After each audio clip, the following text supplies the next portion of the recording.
Marcus Eberlin fala sobre evolução, criacionismo, design inteligente, tudo junto misturado, no Inteligência Limitada. Muita gente me disse para reagir ao Marcus Eberlin, então eu peguei o primeiro vídeo que apareceu aqui quando eu jogo o nome dele no YouTube. Então, como vocês sabem, eu sou biólogo, eu sou evolucionista, porque afinal de contas a gente acredita na ciência. Anteriormente a gente viu um vídeo do Fé e Tirulipas, e aí a galera falou para eu refutar quem, na teoria, sabia do que estava falando e não aquela moça, que, de acordo com o próprio pessoal que me criticou, não sabia do que estava falando. Então vamos ver. Marcus Eberlin. Então se inscreva no canal, deixe seu like e é claro seu comentário aí também. Bora. Ó, o design inteligente... E se ele tem a ver com criacionismo, né? Depois vamos separar as coisas. Ó, criacionismo...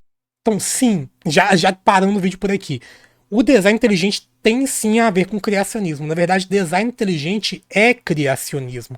Embora o design inteligente ele tente se apresentar como uma alternativa científica à evolução, ele é essencialmente uma reformulação moderna do criacionismo. Ele adota a linguagem mais neutra e também tem uma estratégia jurídica, uma vez que ele se iniciou nos Estados Unidos, como um movimento que reagia à primeira emenda da Constituição que separava a igreja do Estado. Então, ele adota uma estratégia jurídica que tenta contornar proibições ao ensino religioso nas escolas. Daí é muito claro. Tem documentação comprovando isso, né? O livro principal do design inteligente, um dos primeiros, foi o Entre Pandas e Pessoas, né? E naquele livro, a documentação referente às edições anteriores dele demonstraram que o termo criacionista no livro inteiro foi substituído posteriormente por design inteligente, de forma a tentar se contornar proibições ao ensino de religião nas escolas. Então, sim, design inteligente é criacionismo. Se o vídeo ele vai discutir essa questão, se design inteligente é criacionismo ou não, eu acho que a gente já tem uma conclusão de início já. Não precisava ver o vídeo inteiro, não. Sim, Afonso, design inteligente é tentativa de ensinar criacionismo nas escolas. Você não chama de Deus, você chama de designer. Você não chama de criacionismo, você chama de teoria científica do design inteligente.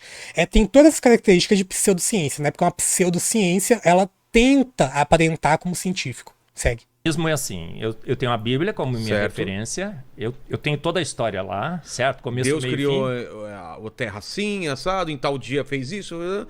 A Bíblia é completa, ela conta a história toda, certo? Tá. E aí eu vou com essa história na ciência procurando evidências. Encontro um monte, tá? E nessa loucura... Não, calma aí. Dizer que...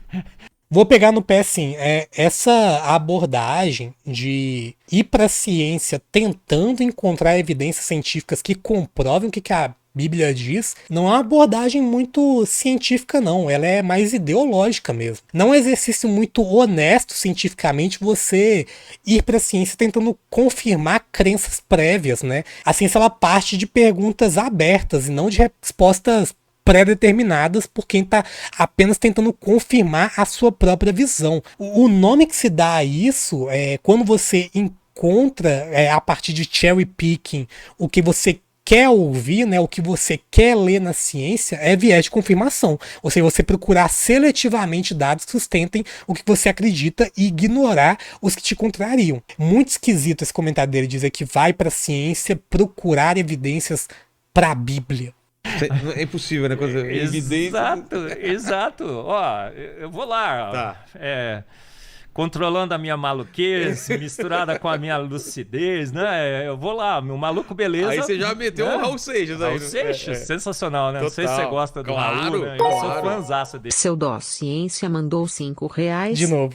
Ai, gente, vamos estudar. Vamos, gente, vamos estudar, pelo amor de Deus, vamos estudar. Tem muita coisa a ser dita sobre essa questão do design inteligente. Isso daqui é um movimento que ele ganha apoio basicamente por uma série de apelos a ignorâncias, por uma série de argumentos antigos que já foram exaustivamente refutados e apela muito para o desconhecimento que a população tem no geral de como que se dá o processo evolutivo. Dele, né? Eu nasci há 10 mil anos atrás, não tem nada nesse mundo que eu não saiba demais. Aí chega lá, você chega chega lá na ciência, encontra um monte de evidências. Eu tenho um podcast, também tem, pequenininho, viu? Não é grande como o seu. E eu falo lá, olha, é um cientista que ousa anunciar que é a Bíblia que tem autoridade sobre a ciência. E aqui eu vou te dar um monte de evidências. Nessa questão do Weber, embora ele não tenha admitido propriamente que design inteligente é criacionismo, o que eu visualizo nos movimentos que propagam design inteligente lá fora é que eles procuram mais enfaticamente tentar fazer essa separação, sabe? Porque o objetivo lá é mais claramente tentar se passar como algo científico não religioso. O que eu visualizo aqui no Brasil, no movimento design inteligente aqui no Brasil e no Marcos Eberlin, é que a forma como é divulgada essa coisa é mais despudorada nesse sentido, sabe?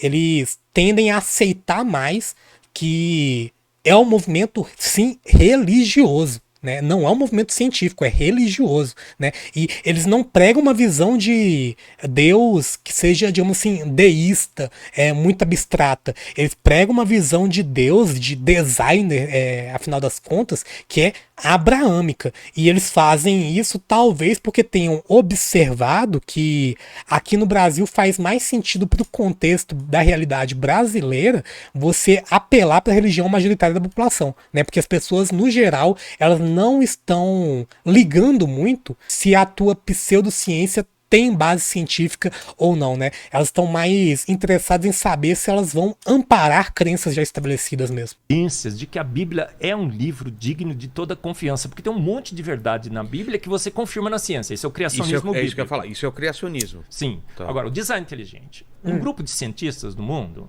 em Pajaro Dunes, na Califórnia, foi o primeiro encontro, o Philip Johnson, ele fez o quê? Tinha um monte de gente, depois de 150 anos, que Darwin tinha feito as suas propostas, que nunca se tornaram em teoria. Enfim, esse congresso que ele está citando, esse pseudo-congresso, não foi um congresso científico, não. Ele é considerado o marco organizacional do movimento moderno de design inteligente. As raízes desse movimento elas são anteriores, é claro, também ligadas ao criacionismo religioso, só que a partir dessa reunião, que não é um congresso científico, eles finalmente estabeleceram as bases estratégicas para se divulgar design inteligente. É basicamente isso. Não tem nada de científico ali. Eles definiram ideologicamente como é que seria a estratégia de intelectuais religiosos para planejar o avanço do design inteligente, tanto nos Estados Unidos quanto no mundo. Porque a gente não tem evidências. Eu digo que a evolução nasceu sem evidências, continuou sem evidências, está morrendo sem elas. Ele falou assim, olha, tem um monte de gente descontente com a evolução. Vamos fazer um congresso. Não, tem um monte de gente descontente com a evolução também, né? Os crentes, eles são descontentes com a evolução. É isso. Esse congresso na Califórnia não foi um congresso científico, não. Ele foi uma reunião de pessoas que já acreditavam no design inteligente, acreditavam no criacionismo e reagiram ao ensino de evolução nas escolas. Inclusive, o design inteligente é uma coisa religiosa. Esse congresso em Pajaro Dunes, na Califórnia, ele foi organizado por um cara chamado Philip Johnson. O Philip Johnson, ele foi o mentor intelectual de um instituto chamado Discovery Institute. E o Discovery Institute teve uma época lá, acho que nos anos 2000 ou 1999, teve uma época que vazou um documento desse instituto, que é um instituto defensor do design inteligente, chamado Documento da Cunha. E o documento da Cunha, ele descreve com clareza qual que é o projeto ideológico por trás do design inteligente. Em síntese, o projeto ideológico do design inteligente, como descrito no documento da Cunha, que vazou, era derrotar o materialismo científico e, é claro, suas consequências destrutivas na moralidade, na cultura e na política, e substituir a explicação materialista da vida pelo entendimento teísta de que a natureza e os seres humanos são criados por Deus. Então, você vai me dizer que design inteligente não é uma coisa religiosa? Sendo que tem esse tipo de documentação do principal instituto ligado a esse movimento, idealizado pelo jurista cristão que é precursor desse movimento. Ele foi quem escreveu o Darwin on Trial, né? Que foi o principal livro que fundamentou esse movimento pseudocientífico, né? É claro que tem fundamentação religiosa, gente. É claro que é uma coisa religiosa. Pra gente ver como é que a gente resolve esse problema científico. Um monte de gente se reuniu lá em Pajaro Dunes, na Califórnia, 1993, é isso. E falou, gente, Darwin morreu. que a gente faz? Darwin morreu. Disse o criacionista, né? É claro que o criacionista vai dizer que Darwin morreu e que não tem evidência nenhuma para evolução. Mas, gente, então a evolução, ela conta com muitas evidências, por exemplo, quando a gente olha para o registro fóssil. Existem fósseis que documentam transições de grupos para outros no tempo geológico. Por exemplo, de peixes para tetrápoda, a gente tem o fóssil do Tiktaalik. De répteis para aves, a gente tem os fósseis do Archaeopteryx. A gente tem o fóssil do Microraptor. De sauromorfos para aves modernas, também tem gradação contínua de caracteres anatômicos ao longo do tempo. Na genética, a gente tem evidências de evolução também, né? Lembrando que o ser humano compartilha cerca de 98% do DNA com chimpanzés. Eles têm genes vestigiais como o gene gulo, que é responsável pela síntese de vitamina C, que está inativo em primatas, mas funciona em outros mamíferos. Isso é um traço herdado de um ancestral em comum.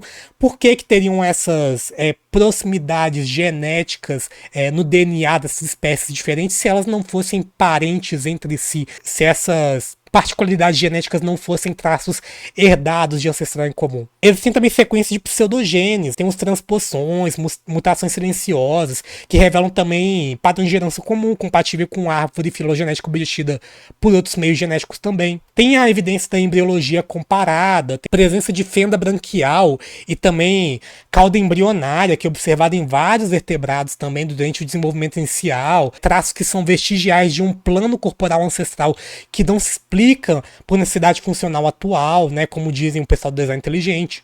A gente pode observar também evidência de evolução no tempo de vida humano também, né? Para quem diz que evolução só é um negócio que se especula que aconteceu há milhões de anos atrás.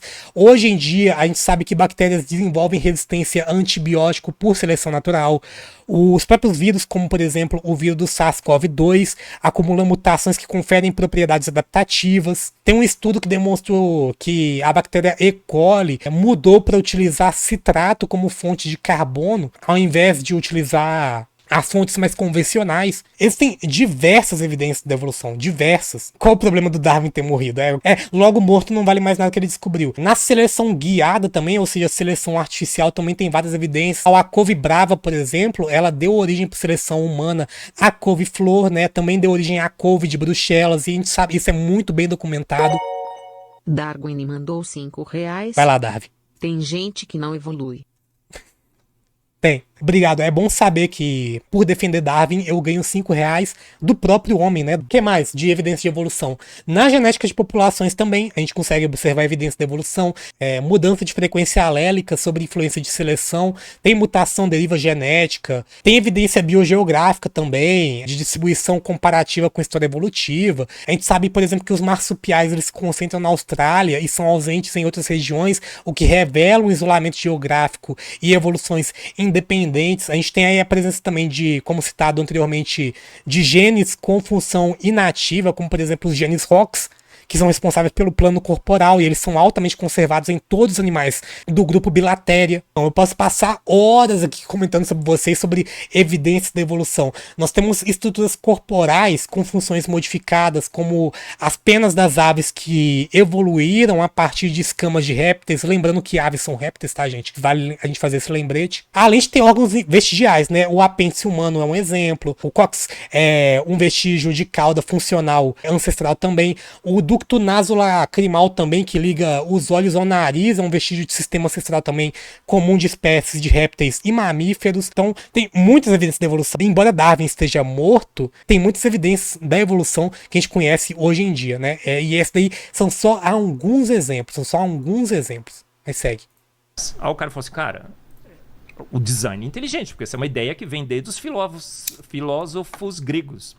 O design é inteligente. Então não, pelo amor de Deus, né? Isso daqui é só anacronismo histórico. A ideia de que o design inteligente existe desde a Grécia Antiga é completamente inverídica. O design inteligente é um fenômeno moderno. Ele surge como resposta religiosa disfarçada de ciência. Simplesmente não. O design inteligente ele não vem desde os filósofos gregos, né? Isso daqui é simplesmente uma anacronia. Se mistura conceitos semelhantes na superfície, só que com bases, propostas e métodos, né? Principalmente métodos completamente diferentes. Olha, a gente tem muitas e muitas evidências de que uma mente inteligente, por design inteligente, fez o universo, fez a vida e os fez prontos. E a gente pode detectar essa inteligência com a metodologia científica. Diz que é pseudociência, é mais ciência do que a ciência da evolução. A gente tem metodologia. É tão ciência que os caras não publicam em nenhum periódico sério. O que eles fazem geralmente, porque, como eu disse anteriormente, característica de pseudociência é que eles tentam se passar como científico. Então, é muito comum que o pessoal do design inteligente, eles fundem revistas que tentam aparentar científicas que publicam só design inteligente. Outro dia eu entrei em contato com uma revista científica que defende a Terra Jovem. Esse é o intuito da revista científica, defender Terra Jovem, né? E é lá onde o pessoal do design inteligente faz as publicações muito científicas deles. Eles não têm experimento nenhum, análise comparativa nenhuma, só publicam em revista que defende criacionismo, né? Eu nunca vi um artigo defendendo design inteligente publicado, por exemplo, numa Nature. A gente tem os 4 grandes pilares da teoria do design inteligente. Quais são? E aí esse pessoal falou assim, vamos escrever a teoria do design inteligente, vamos elaborar, e ela começou, ganhou o mundo. Os 4 grandes pilares. Vai falar, esse é o cara do T-Rex vegano. Vai lembrar, o Marcus Eberlin, ele tem comentários sobre vacina também, tá? Olha, a vida tem uma complexidade que não se pode reduzir. É a complexidade irredutível. São os 4 pilares. Eu digo que são o quarteto fantástico. Tá. Esse argumento de complexidade irredutível, eu já refutei em um vídeo anterior que eu falei sobre a evolução do flagelo bacteriano. Ele é um argumento popularizado pelo Michael Behe. Ele escreveu um livro chamado A Caixa Preta de Darwin. É sempre assim, tá, gente? Se escreve livro, nunca se publica em periódico revisado por pares, cientificamente, né? Porque o papel, né, o livro, ele aceita qualquer coisa. Esse argumento ele já foi exaustivamente refutado cientificamente, tá? Exaustivamente. Mas vamos ver o que ele tem a dizer sobre complexidade redutível. Tem uma complexidade que não se pode reduzir. Aí o Michael Behe falou, é como uma ratoeira. A vida é como uma ratoeira. Você vai pegar um rato, tem um rato aqui no seu estúdio. Você vai montar uma ratoeira, Vilela. Você vai ver a ratoeira, tá faltando mola, tá faltando a trave, tá a base. O que você faz? Ou você vai atrás da pedra. É sempre analogias, né? Analogia is my passion. Então, comparar a estrutura biológica com uma ratoeira, né? A vida é uma ratoeira. A analogia da ratoeira ela é muito falha. O Behe, no livro dele, ele compara sistemas biológicos a uma ratoeira, né? O que não procede. E aí, de acordo com ele, se falta uma peça da ratoeira, o sistema não funciona, né? Se você tira um pedacinho da ratoeira, né? Um componente dela, ela não desempenha mais a sua função, que é capturar o rato. E se ignora que sistemas biológicos, eles não são construídos de uma vez, como uma ratoeira pronta. Eles evoluem gradualmente a partir de estruturas pré-existentes com outras funções. Existe um fenômeno chamado exaptação dentro da evolução, né? Uma função nova. Ela surge na evolução utilizando-se de estruturas que antes serviam a outra função em outro período evolutivo específico anterior a esse. A natureza ela reaproveita peças, né? Ela reaproveita estruturas que originalmente faziam uma coisa e que depois elas são adaptadas para fazer outra coisa. Vale lembrar também uma ratoeira é um artefato humano, né? Os organismos vivos, eles evoluem em processos naturais não planejados. Esse argumento ele já foi refutado, inclusive, num julgamento que aconteceu lá nos Estados Unidos, foi o julgamento Dover, né? Dover versus Kitzmiller. Nesse julgamento em específico, o Behe, ele estava no julgamento, eles estavam tentando determinar juridicamente se design inteligente podia ser ensinado em uma escola nos Estados Unidos. E o que um dos cientistas que refutaram esse argumento fizeram no meio do julgamento quando o Behe trouxe o argumento da ratoeira? Ele tirou algumas peças da ratoeira, ele comprou uma ratoeira, tirou algumas peças dela e colocou ela como prendedor de gravata, demonstrando que uma ratoeira, mesmo se você tirar algumas peças dela, embora ela não seja mais capaz de capturar um rato, né, cumprir com sua função que ela tinha anteriormente, ela hoje serve para outra função específica, que é ser um prendedor de gravata, né? A analogia é horrível, mas a refutação da analogia basicamente diz isso, né? Que a evolução, ela assume que existem mecanismos de exaptação, né? Ou seja, existem estruturas antigamente que serviam a uma coisa e hoje elas podem servir a outra. E o rato, pois é, não. É inacreditável. Esse tipo de argumento, né? É isso daqui que o pessoal pediu pra eu reagir, né? Dizendo que eu reagi ao vídeo da menina do Fett do Lipas e eu só fiz isso porque ela não sabia do que ela tava falando. E que se eu tentasse refutar o Eberlin, eu ia apanhar feio. Tá bom. A vida é como uma ratoeira. É inacreditável. Essa você esquece, você não pega o rato. Outra, O Michael Behe, no seu livro, A Caixa Preta de Darwin, ele disse, olha, a vida é como uma ratoeira. Ou todas as peças estavam lá desde o início, integradas, funcionando sincronizadamente. Todas aquelas peças foram feitas para trabalhar como uma ratoeira. Se eu tenho tudo isso, eu pego o rato. Se faltar alguma coisa, eu não pego mais. Então, já que a gente só trouxe analogias malucas de defensor do design inteligente, de criacionista, no final das contas, vamos dar um exemplo do mundo real. Então, o flagelo bacteriano, que é um mascote de design inteligente, surge por processo exaptacional. Complexos secretores de toxinas, como por exemplo o injectossomo, que possui estruturação muito semelhante ao do flagelo bacteriano, mas que não possui alguns tipos de proteína que estão presentes no flagelo bacteriano e que, portanto, exerce uma função distinta do flagelo bacteriano, né? Enquanto o flagelo bacteriano serve para taxia das bactérias, né? Ou seja, para o movimento das bactérias, o injectossomo serve para injetar toxinas em hospedeiros das bactérias. Mas segue, vamos lá. A ratoeira tem uma complexidade que não se pode reduzir, que é a complexidade redutível do Michael Behe. Ele falou, a vida é como uma ratoeira. Não tem como ter vida sem... a gente precisa de energia, ATP sintase. Uma máquina que produz energia na vida. A gente precisa de proteínas, os ribossomos. A gente precisa de maquinaria para passar no nosso DNA para ver se tem defeitos. E ele vai corrigindo. Então, a ATP sintase que ele está citando, que, se não me engano, o nome mais completo dessa proteína é F0F1 ATPase. É uma proteína que produz ATP e ela tem sim homologias com outras proteínas ancestrais que desempenhavam outras funções. Da mesma forma o ribossomo também, tanto que a gente possui o ribossomo eucarioto e o ribossomo procarioto e eles divergem em alguns aspectos. O ribossomo eucarioto ele tem mais pares de bases, né? Ele é maior em kilodaltons do que o ribossomo procarioto. O uracila ele troca por citosina. Tudo uma maquinaria. Você precisa de reproduzir. Você tem que ter 2 sexos, não é? A reprodução sexuada, macho e fêmea, desde o início. É um grande mistério da evolução. É explicar a evolução dos sexos. Não tem como você... Tá vendo, gente, como é que esse tipo de coisa apela pra ignorância, né? Esse pessoal sabe que o pessoal mais comum, digamos assim, menos esclarecido nesse assunto em específico, eles não vão parar pra pesquisar. Eles só vão tomar como verdade o que está sendo dito assim. Então, a diferenciação entre sexos é um mistério para a evolução? Não, não é. Existem muitos modelos evolutivos que explicam o dimorfismo sexual. Se a gente olhar para a diferenciação, por exemplo, em gametas, eu sei que existem 2 hipóteses. Existe a hipótese de fixação do locus sexual, né, que é uma hipótese que explica como sistema de determinação sexual. Ou seja, o gene que define o que é macho e o que é fêmea foi estabelecido na evolução. Então, anteriormente a gente tinha organismos isogâmicos, ou seja, com gametas iguais, do mesmo tamanho. Depois de certo ponto na evolução, algumas mutações em certos genes começaram a favorecer gametas ligeiramente maiores e... também tem uma configuração genética que passa a inibir a formação de gametas com os mesmos atributos. Então, a produção de gametas pequenos força a produção de gametas grandes, de acordo com essa hipótese. E esse equilíbrio de forças, né, por isso que a hipótese se chama hipótese do efeito gangorra, né, do locus sexual. Essa hipótese ela trabalha com essa noção de que um gene ele passa a controlar o destino sexual do organismo nessa seleção, né, da seleção de um gameta maior inibir que o outro seja grande, né, e o menor inibe que o gameta maior seja pequeno.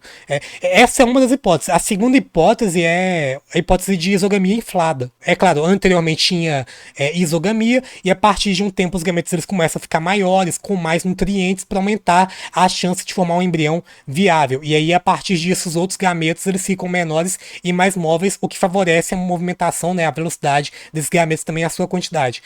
Esse processo ele é evolutivo, ele é gradual e leva à variação de tamanho entre gametas, por exemplo. Então, a origem da diferenciação sexual, do dimorfismo sexual, não é mistério nenhum para a evolução. Tem muita literatura explicitando esse tipo de coisa. Deixa eu ver um artigo aqui. Deixa eu pegar um artigo aqui. Aqui, olha esse artigo aqui, ó. Ele fala mais ou menos a mesma coisa que eu expliquei aqui para vocês. Esse artigo ele lida até com simulação computacional. Você explicar. Então, esses cientistas falaram assim, olha, com a complexidade redutível, eu sei que a vida foi feita pronta. É a ciência sendo aplicada. uma metodologia. Fora também que esse argumento de complexidade irredutível, ele é basicamente um apelo à ignorância, tá? Basicamente, como é que ele funciona? Se eu não sei explicar como é que um negócio surgiu a partir da evolução, logo Deus, né? Logo o designer, né? Porque sim, eles precisam utilizar de termos técnicos pra mentir melhor. Precisam mesmo. Segue o bonde. Científico, um parâmetro científico que eu vejo que a vida foi feita pronta. A informação é abstrata. É o código da vida. Não tem como você linkar com processos naturais. CTA igual a valina. Você vai no código da vida, tem lá CTA igual a valina. Ô Vilela, quem criou o código ASCII? Algum programador. Quem criou o código Morse? Nossa. Um cara. Samuel Morse, isso aí eu lembro. Eu ia chutar que era o não sei o que Morse. Eles só trabalham com analogias, só trabalham com metáforas. Então, quando um biólogo diz que o DNA é um código, ele na verdade está se utilizando de uma metáfora. É uma metáfora que torna o conteúdo mais didático, não é um negócio literal. O DNA ele é simplesmente uma molécula química e as interações que acontecem nele ocorrem por leis físico-químicas e não regras de lógica ou algoritmos planejados, né? Você dizer que o DNA é um código e, portanto, ele tem que ter um programador. É a mesma coisa que eu dizer que se a maçã cai é porque o Newton descreveu o movimento dos corpos celestes a partir do cálculo. É a mesma coisa que eu dizer que se eu encontro uma cachoeira na natureza, tem que ter tido um engenheiro hidráulico para planejar essa cachoeira. Não, simplesmente não, né, gente? Mas eu falei, não vou arriscar, né? Quem criou o código ASCII? Você tem todos os códigos foram criados por mentes inteligentes que arbitrariamente. Não, gente, tanto o código genético quanto as leis da física são interpretações humanas de padrões naturais. Eles não são evidência de programação ou intervenção. Estabeleceram a lógica da sua codificação. No código ASCII, 100001 é a letra A. Tá. 100010 é a letra B. Quem é que estabeleceu isso? O cara que fez o código. E tem alguma lei que você pode aplicar para o código? Não pode. Tem que ser arbitrário. Eu até brinco, né? Tem que ser arminiano o código. Não pode ser calvinista, né? É livre-arbítrio. Mas é de Deus, né? Então eu me escapo com a treta, né? Do livre-arbítrio e da predestinação. Mas só mentes inteligentes. Predestinação. Gente, é um erro muito frequente em ciências biológicas, mas que não deixa de ser um erro que as pessoas tentem atribuir comportamento teleológico à natureza, né? A natureza, ela não assume teleologia. Mas vamos lá. Gente, são capazes de criarem códigos. A gente sabe disso. É uma verdade incontestável na ciência. A gente vai na vida, tem o melhor de todos os códigos. O código da vida. 4 bases, a TGC, né? Aguinaldo Timóteo Gal Costa. É combinado. Já refutei que não é código, né? Não é um código. Dizer que é um código é uma metáfora para tentar tornar o negócio mais didático, né? Não quer dizer que literalmente o DNA é um código de computador. 3 é a melhor codificação possível. Agora, tem um código só? Não, tem o overlapping genético, splicing alternativo. São 8 níveis diferentes de codificação. A informação tá zipada. Nossa, tá zipada. Cara, é muita teleologia, pelo amor de Deus.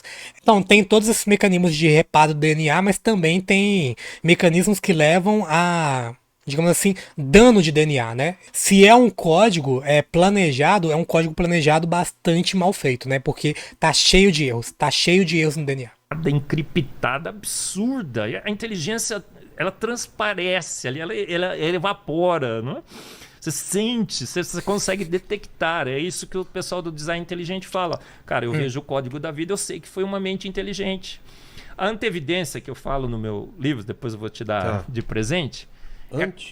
Antevidência. Nossa, antevidência, caramba. Aqui, ó.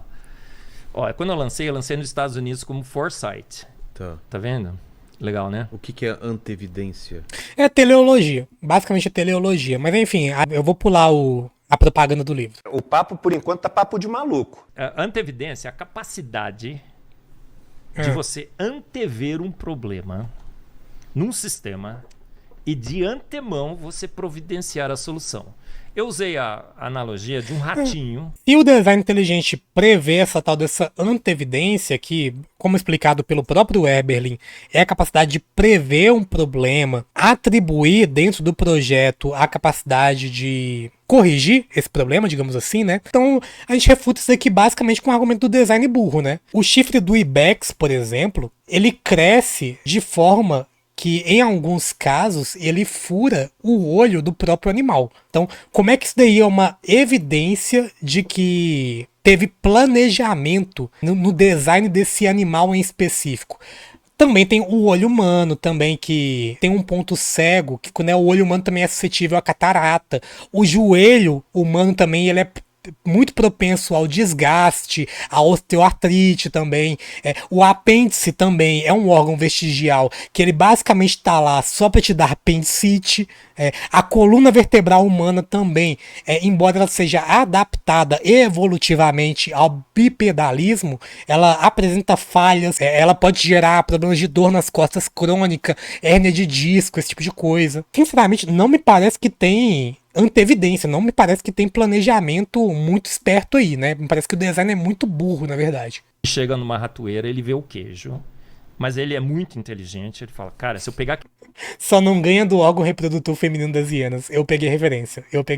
Aquele queijo vai soltar aquela travinha, tem aquela molinha, tem aquela barra, pum, vai pegar na minha cabeça. Analogia my passion. Ele põe um capacete. Certo. Anteviu o problema e de antemão ele providenciou a solução. A vida está abarrotada, atolada de exemplos em que uma mente inteligente, ao fazer a vida, previu um problema mortal no futuro e de antemão providenciou a solução. Mas, Marcos, aí eu vou fazer o advogado do diabo. Sim, ou o pode. advogado do pirula, pode Claro. ser? Não tô chamando pirula de demônio. Mas eu... Não tinha um negócio que o nome pirula, em alguma língua lá, significa diabo? Tinha um negócio desse. Eu vi um vídeo dele respondendo a você. Sim. E ele fala que Deus responde tudo, mas não explica nada. Uhum. Qual que é a ideia dele? Que tudo, se você colocar... É argumento de Deus das lacunas, né? O que eu não sei explicar, Deus. Então, não explicou nada, né? Não explicou nada. A Deus ele responde, tipo, foi porque Deus quis. Mas não explica como, que é o que a ciência tenta explicar. O que você tem para falar sobre isso? Eu digo que é a evolução que quer explicar tudo, mas não explica nada, né? A evolução é a teoria do tudo. A gente quer explicar como, até... né? Tem o que é e o... A evolução simplesmente explica a diversidade das formas biológicas da forma como a gente vê hoje, né? Não é a teoria de tudo, não. É uma confusão muito comum que é feita por quem não entende como se dá o processo evolutivo, querer confundir evolução com, por exemplo, a origem da vida. Evolução não explica a origem da vida, tá, gente? É só para explicar como é que surgiu a biodiversidade. Darwinismo. Lembrando que você pode, por exemplo, como dito no vídeo anterior que eu fiz lá da fé e do Lipas, você pode ser cristão, você pode ser teísta e ser evolucionista. Evolucionismo teísta não é design inteligente, tá? Não é criacionismo. Teve gente lá nos comentários daquele vídeo que fez muito essa confusão. Achar que criacionismo e evolução era um negócio que podiam andar juntos. Não. Evolucionismo teísta não é criacionismo. Tem o e o darwinismo social. Olha aí. É o mesmo argumento da fé e do Lipas, né? Envenenamento de poço, né? Ao invés de discutir realmente o que é evolução, traz o darwinismo social à tona. Por mais que o darwinismo social fosse uma consequência direta da teoria da evolução, coisa que não é, o darwinismo social ele surge com Herbert Spencer e Francis Galton, é uma deturpação da teoria da evolução darwinista. Por mais que fosse, isso ainda assim não refuta a teoria como ela era dada anteriormente, tá? A gente quer explicar até a piedade de Madre Teresa de Calcutá. Outro dia eu vi um artigo, né, que eu sempre menciono, que ela estava procurando uma vantagem evolutiva. Até hoje eu não descobri qual seria, né? A gente quer explicar tudo pela evolução. É muito... mas você entendeu o que ele fala? Sim. Que quando você coloca Deus... Ele deu um exemplo de argumento ruim, né, e tá tomando como todo, né? Espantalho, o nome disso aqui é espantalho. Fica sempre uma resposta fácil, assim, né? Não. Essa é uma foi porque saída... Deus quis, não é isso. Não foi porque Deus quis. Não é isso, então, a design gente não inteligente. está colocando Deus numa lacuna, que é a A crítica que eles fazem, né? Deus da lacuna. É o Deus das lacunas, é o Deus das lacunas. Se eu não sei explicar como tal coisa surge no processo evolutivo, logo Deus. Gente, por mais que o argumento da complexidade irredutível ele estivesse certo, você fazer esse salto lógico entre a evolução não explica isso e logo foi Deus que fez, tipo, não tem condição de fazer esse salto lógico. Não é Exato. porque eu não sei que eu tô apelando para Deus. Ah, tá. É porque eu sei que eu estou dizendo uma mente inteligente fez isso aqui. O que acontece com a antevidência? A evolução poderia ter antevidência? Absolutamente não. A evolução ela aprende com tentativa e erro, certo? O ratinho teria que ir lá, ser morto na ratoeira para aprender que da próxima vez ele não poderia pegar. Não tem como. Então o que eu percebo? A antevidência, somente uma mente inteligente poderia ter criado uma solução antes do problema aparecer. É um conceito que ele inventou, escreveu um livro sobre, mas publicar academicamente, nada, né? Nada. Eu tenho N exemplos no livro. Ele deu um exemplo aqui na semana passada, o seguinte: chove e forma aquelas poças de água. A água que cai numa poça de água, ela pode falar, nossa, essa poça, esse buraco aqui é exatamente do tamanho do meu tamanho, entendeu? Porque ela não tem o macro e ela achou uma explicação simples por uma coisa que é totalmente aleatória, né? Ou que tem outra explicação. Não, porque eu não sei, eu tô apelando. É. Não é porque nós sabemos. Essa é a grande diferença. Mas aí- O design inteligente tem essa grande diferença, Mas então Vilela. tem que partir de fé, então. Absolutamente não. Não? Não, tem ateus no design É inteligente. fé, gente, é fé. Pseudociência é isso. Você mascara um conceito que não é científico como se fosse científico, né? Basicamente é isso. Inteligente. Ah, Tem é? agnósticos. Outro dia eu fui lá no Berlinski, né? David Berlinski. Sei. Ele é um, Quem que é ele- ele? é um grande do design inteligente. Ele é Sei. agnóstico. É um bom Não vivan. acredita em Deus. Não. Ele não acha que foi Deus. Ele não quer se comprometer, Ele acha inclusive. que alguma mente superior fez. Tem gente no Mas, design. se o cara, ele se diz ateu e ele acredita que uma mente superior criou o mundo, eu tenho sérias dúvidas se essa pessoa é ateísta mesmo. Mas se a gente parte do pressuposto de que é verdade, realmente tem ateus que acreditam nesse tipo de coisa, o que isso quer dizer? Que existem ateus que acreditam em pseudociência, né? Basicamente é isso, né? Coisa que tá cheio disso no mundo, né? Tá cheio de ateu que é jovem místico, tá cheio de ateu que acredita em terapia de cristais, tá cheio de ateu que acredita em astrologia. Inteligente que acha que é uma inteligência etérea que permeia o Não, universo. tem teorias que a gente vive numa simulação. Sim. Que alguém criou um programa de computador ou um jogo e a gente faz parte disso. Alguns no design inteligente acham que Deus é um ET que veio aqui. Eu brinco, né? Cada um tem a sua interpretação para quem seria essa mente. É isso, é pseudociência, é argumento de apelo à ignorância. Ele falou aqui dos ETs, né? É a mesma coisa que eu olho para as pirâmides do Egito, eu não sei como é que elas foram construídas, logo os ETs que construíram, né? Basicamente é isso. Eu olho para uma estrutura biológica, eu não sei como é que ela surgiu a partir do processo evolutivo, logo foi Deus que fez, ou logo foi um ET que fez. Inteligente. Tá. Mas não é porque eu não sei que eu tô apelando. É porque eu sei. Olha, eu sei que o sistema tem uma complexidade que não se pode reduzir. O sistema foi feito pronto. E é extremamente sofisticado e inteligente. Quem é que tem a capacidade para fazer um sistema pronto, extremamente sofisticado e inteligente? Que esgota os recursos probabilísticos do universo. A gente fez essas contas. Não tem sorte suficiente no universo que nós vivemos. Não tem acaso suficiente para Não gente. tem acaso, não tem sorte para que nenhuma proteína sequer do nosso corpo se formar.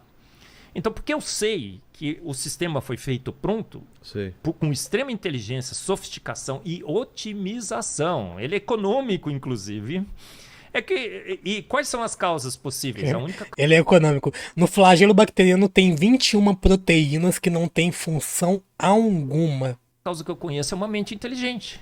Então eu não estou apelando para Deus. Deus, ele vem como uma consequência inevitável da minha investigação. Da mesma forma, a gente tem espécies, por exemplo, de caranguejos que produzem uma prole de mais de 1000 indivíduos E a maioria desses indivíduos morre, né? Gente, a natureza é extremamente dispendiosa. Ela é extremamente ineficiente nesse aspecto. Investigação científica. O Pirula joga essa, né? O Pirula, eu sei que você faz isso. Mas por que ele faz isso? Porque as pessoas não conhecem a teoria, não conseguem avaliar. Mas não é um apelo à ignorância. Diz o Caio, acredito que o ponto seja fazer a vida ter mais valor do que ela realmente tem, sabe? Por isso, algo maior precisa existir para uma necessidade justificar algo como dor, fome e sofrimento. Eu até concordo com você, Caio, até concordo com você. E eu não tenho problema com isso. Achar alguma justificativa, por exemplo, para o sofrimento da vida, dar alguma coisa que dê sentido para sua vida.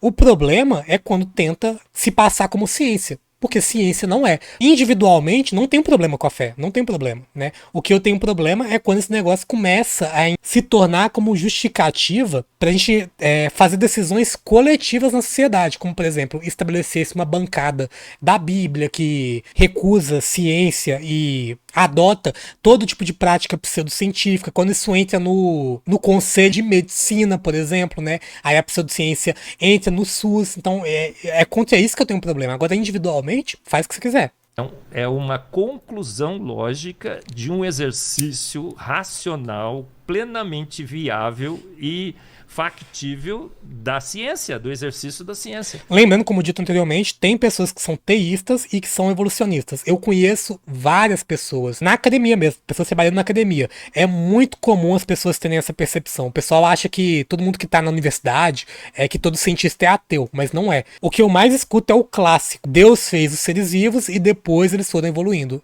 A partir dessa explicação, a pessoa não nega em momento nenhum a teoria da evolução. Não nega, né? Ela só acredita que a evolução, ela acontece, mas que o pontapé inicial foi Deus, né? Eu, como ateu, é claro que eu vou ter a minha visão em específico. Bom, um sistema de complexidade que não se pode reduzir foi uma mente inteligente que fez.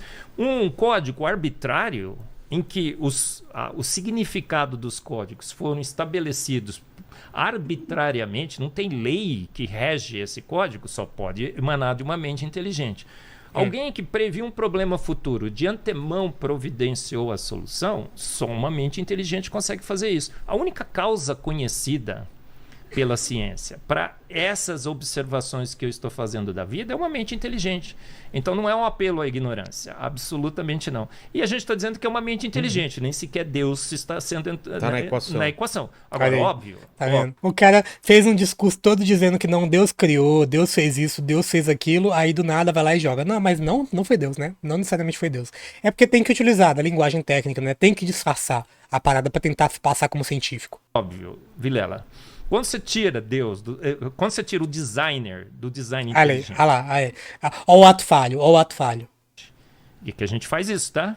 Fala assim, olha, agora eu estou oferecendo essa hipótese, essa teoria aqui para os filósofos e teólogos. Quem que seria essa mente inteligente? Por que o design inteligente é tão detestado, né? Odiado? Por quê? Porque quem é que ganha de goleada? Porque é pseudociência, né? Basicamente por isso. Uma melhor opção filosófica e teológica. Fora que tem também aqui a questão do fetiche cristão por ser perseguido, né? Por essa mente inteligente. Quem que você acha? O Deus bíblico? Claro.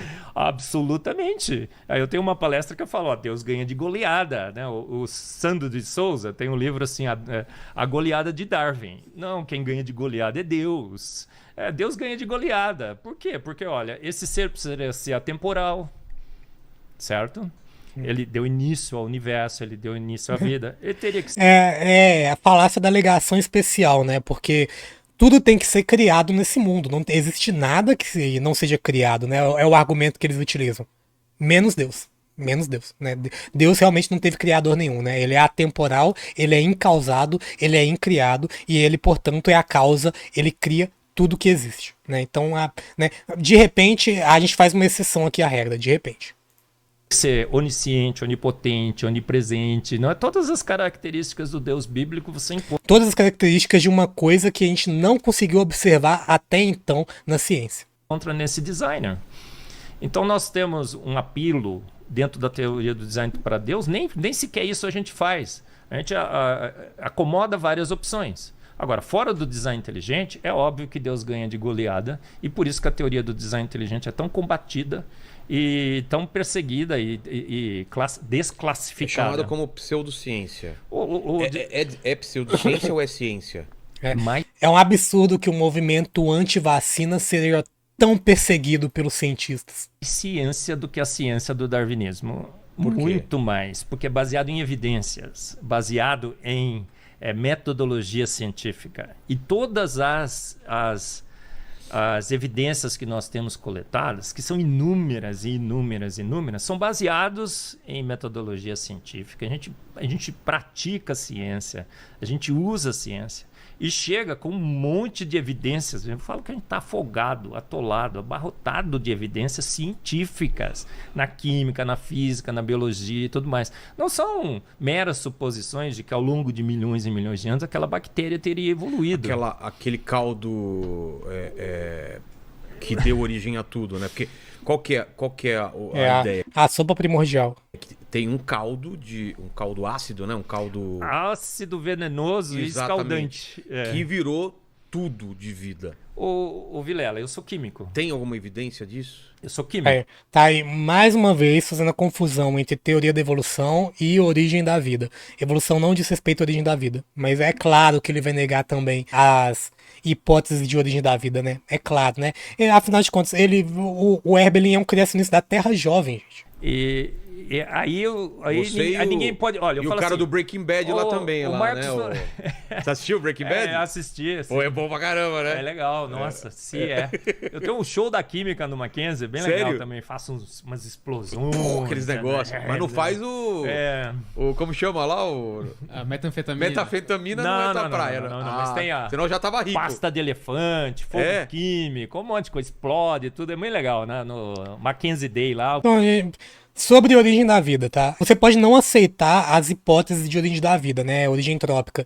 Mas tem experimentos. O experimento de Miller, que foi feito nos anos 50, ele demonstrou, simulando a Terra primitiva nas condições que eles discutiram aqui, como que moléculas orgânicas complexas podem surgir de compostos simples, sem necessidade de vida pré-existente. Então, o Miller ele identificou a presença espontânea de aminoácidos, que são os blocos fundamentais da vida.